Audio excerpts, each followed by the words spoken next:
जगन्नाथपुरी के एक भक्त की कथा है। एक भक्त था, उसके स्वप्न में जगन्नाथ जी आते थे। वो इतना रोता था मंदिर के बाहर खड़े होकर के।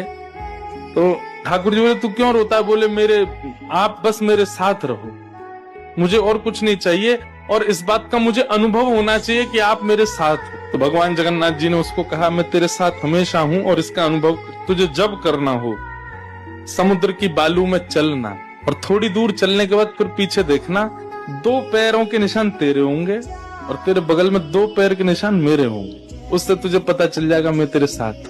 अब तो वो रोज जाता, समुद्र के तट पर चल के देखता, थोड़ी दूर चलता तो 2 पैर के निशान उसके और बगल में छोटे छोटे छोटे चरण भगवान के।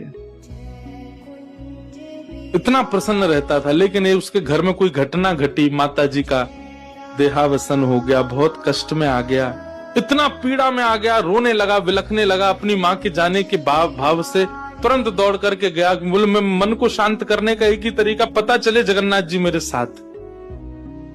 अत्यंत पीड़ा में था। जैसे ही समुद्र के तट पर चल रहा था, रो रहा था बहुत तेज तेज। पीछे मुड़ करके उसने देखा तो 2 ही पैरों के चिन्ह थे। जगन्नाथ मंदिर के बाहर जाकर बोला, मैं समझ गया, मेरी माँ का देहावसन इसलिए हुआ क्योंकि आप मुझे छोड़ के चले गए हो। अब आप मेरे साथ में नहीं हो। आपने कुछ दिन मेरा संग किया, उसके बाद मुझे अकेला छोड़ दिया। नाथ, आप ऐसा कैसे कर सकते? मुझसे क्या अपराध हुआ? रोने लगा, बिलखने लगा। जगन्नाथ जी रात्रि में फिर स्वप्न में आए। क्यों रो रहा था?